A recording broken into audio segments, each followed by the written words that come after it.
준영 잘 때다. 딱 저렇게. 준영 저렇게 자. 이거 엎어져 있는 건데 저기 엉덩이고 쟤 엎어져 있어. 준이가 엎어져 있을 때 엉덩이. 우리한테 눌러달라 할 때.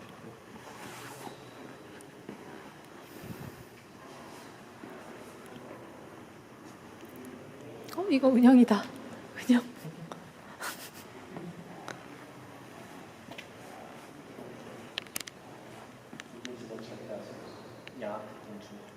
다리를 좀 벌려야 돼. 응?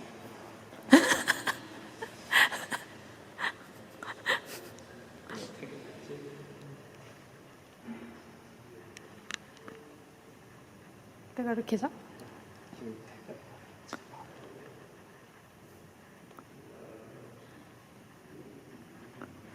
내가 이렇게 잔다니.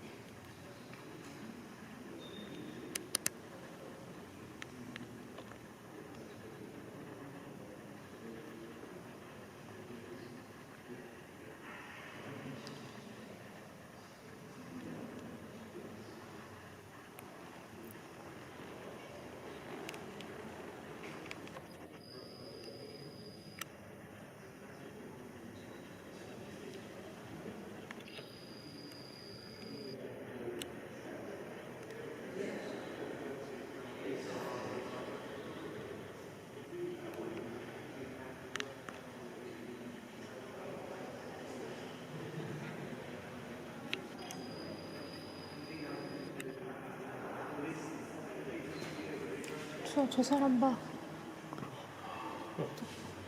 떼부러져 버렸어.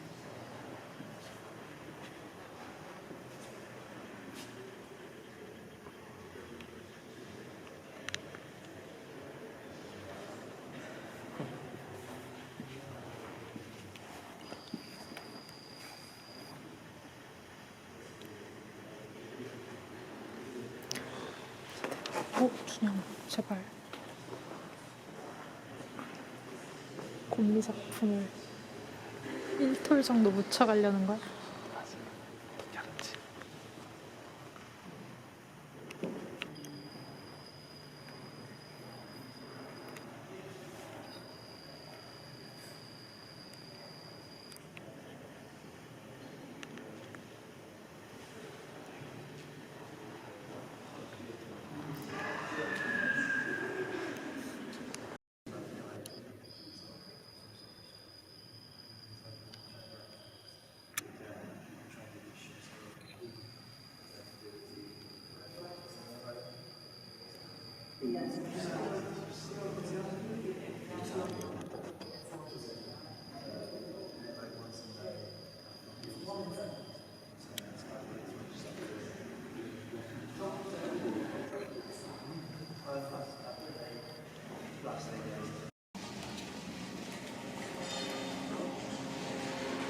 What is the condition of us as a species? How do we reconcile self-interest with massive inequality? I think that it's really important for all of us to realise that we can't go on with business as usual. It's been said many times, we make a world, but then that world makes us. This is our condition. We are embedded in and determined by our context. A greater responsibility in the art of our time to somehow reflect on and provide instruments for examination and self-awareness. I mean, this is an extraordinary thing about our nature. We have always broken our own boundaries. These concerns have been in the work from the very, very beginning. Sleeping Place was the first work that I recognised, having come back from India, having seen people sleeping on the street, to works like Bermondsey, a lying body form in lead with a series of very crude walking terracottas, right through to another place. I think that concern with facing the fact that migration has been an essential part of the hominin story. This work is a reflection of the fact that by the middle of this century, 80% of us will be living in the urban grid. We are no longer hunter-gatherers living in the forest. In fact, the forest is disappearing fast.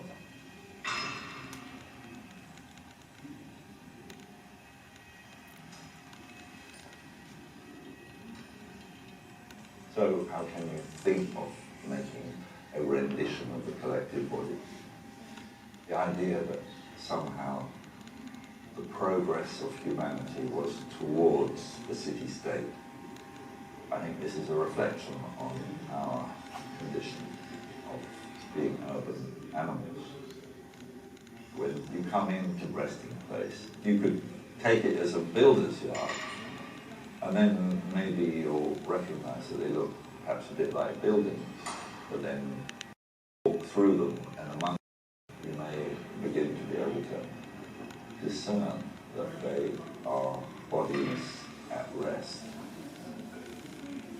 The same set of bricks has been used to make around 250 absolutely unique forms, just by the way that they are assembled. You know, you've just got this chaotic, but somehow not so chaotic, orthogonal organisation of blocks of various sizes.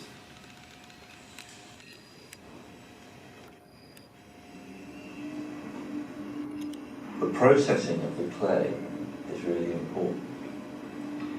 The clay is dug out from a valley bottom in Gloucestershire that was deposited between 350 150 and 140 million years ago, and in its stratification holds time.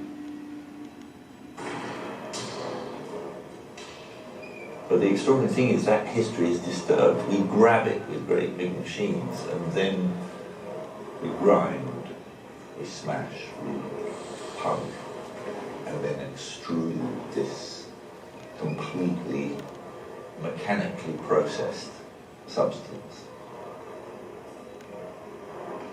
There is a huge difference between, as it were, this compacted substance and what we are using to make resting place.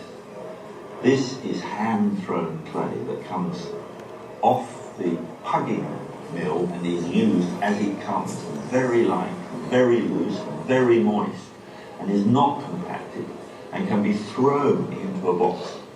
He then hits the box down hard against the moulding bench, scrapes off the top, and then releases very carefully the block from the wooden mould. When the bricks are dried, they are then transferred to the kilns themselves, with enough space between every brick to allow the heat to penetrate absolutely everywhere and the fire to do its work. The clay or the blocks of resting place have accepted their destiny to be like a brick, but have actually escaped from it in a sense, because none of them stand it. So all of these sizes are very particular. And in that sense, resting place is very different from the liberation of the clay that is in the field works. It's only of value because it's like another brick, and every single figure within the field is unique, touched by the individual hand and gestures of a particular person.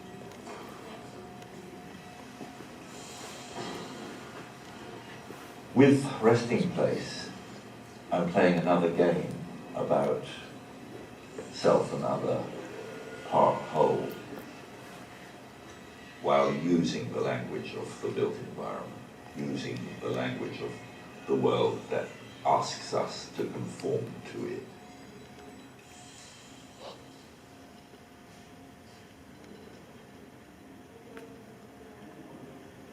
As brick and fired earth has been with us for a very, very long time, so has iron.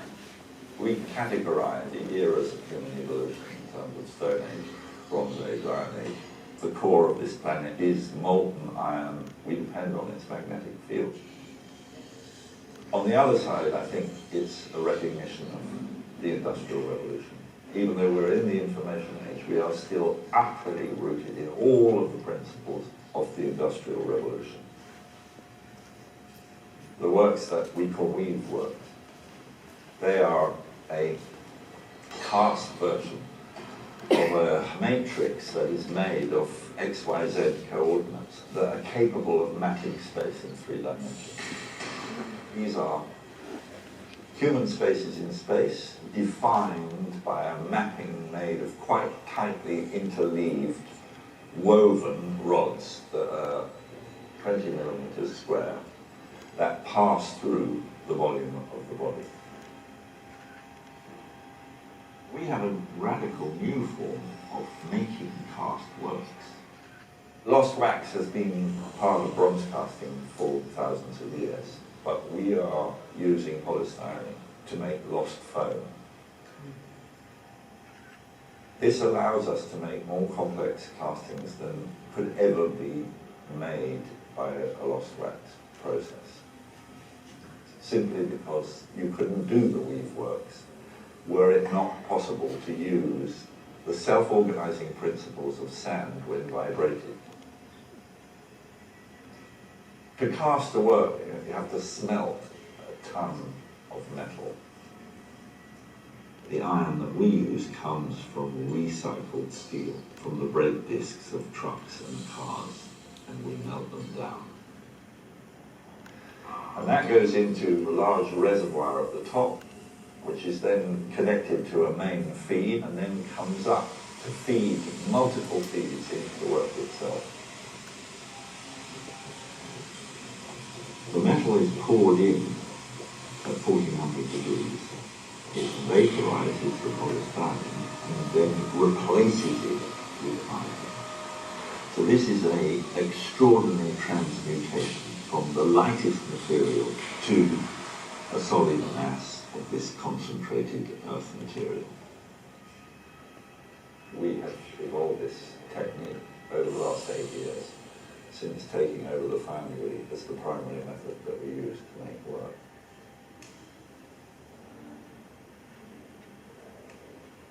I have enormous respect for the incredible team of fettlers that work with us at Hexham.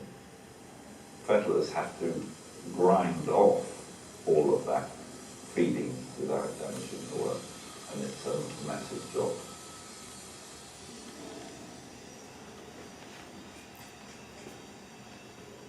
The weaves are skeletons of the underpinning of our architectural context, now brought to confront it.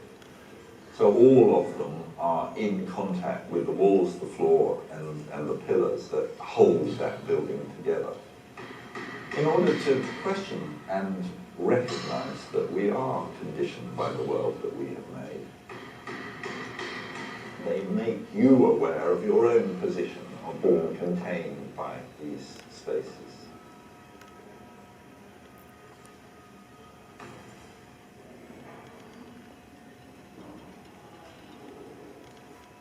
It's really important that we use the methods and engineering that exists within the public realm to make imaginative objects. So the big beamer uses exactly the same dialogue between three coordinates, but now at scale.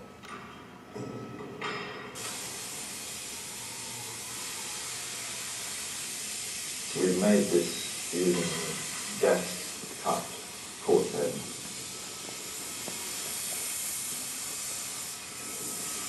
It's 150 mil square beams that have then been milled and bolted together with interleaf plates. It's an incredible job that the team at Rolfing have done.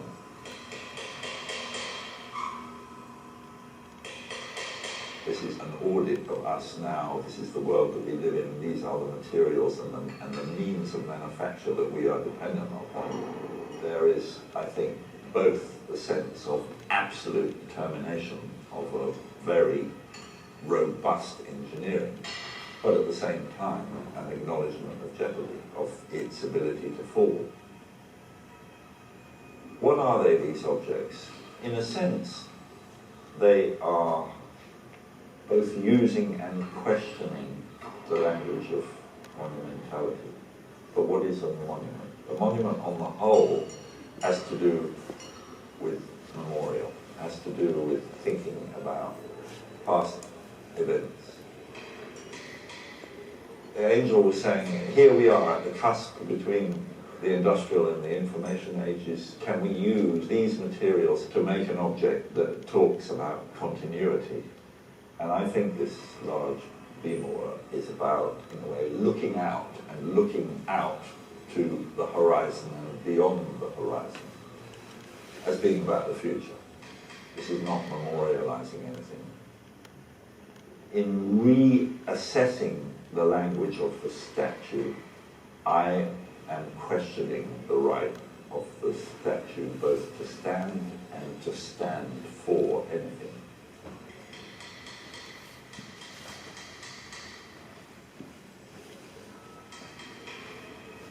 Is a refuge a prison? Is a sanctuary a cell? Those concrete works are a continuation of both the early concrete works, which were blocks with void body forms inside, and allotment, which was another attempt, rather like Sleeping Field, of attending to the collective body.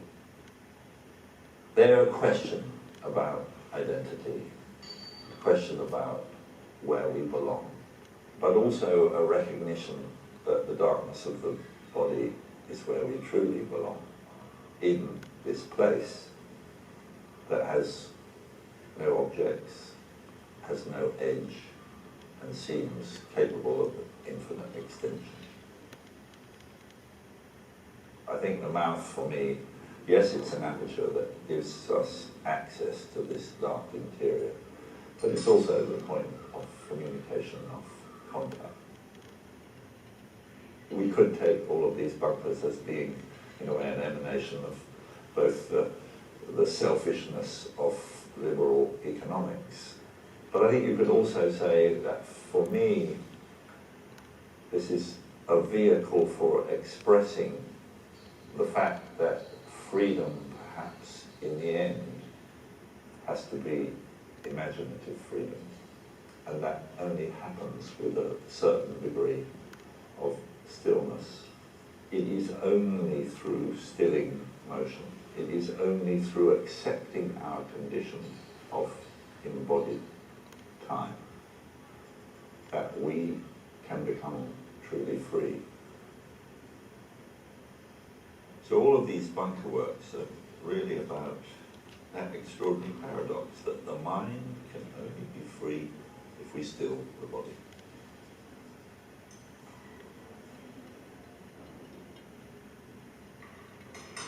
Here we've got 5 high tensile lines in space, but they've now been made to carry the mapping of a body.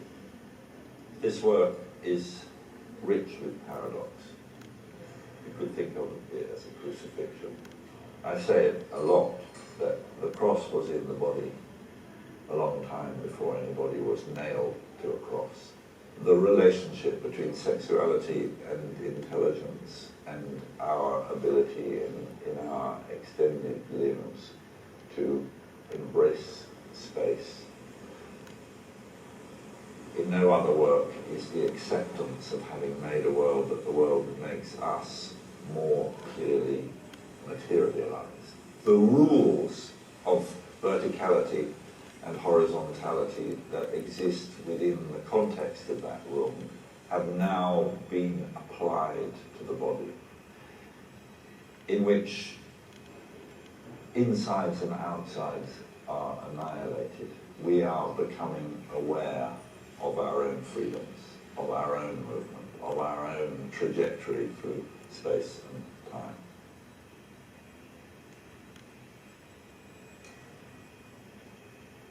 Things, objects, they're of only any use at all once completed by the attention of the viewer. All of these works resolutely exist on shared ground, and the viewer and the work have to work together in order for anything to be produced. Sculpture is an extraordinary thing. You know, it's still silent things in a world full of things, but if they work, their stillness and silence can provoke our movement. I would like to feel that as the work has become increasingly geometric, increasingly abstract, and increasingly essentialized, that actually its ability to be a vessel, a holding for your projected emotions, your empathy, you'll be able to project onto that space your own embodied memory,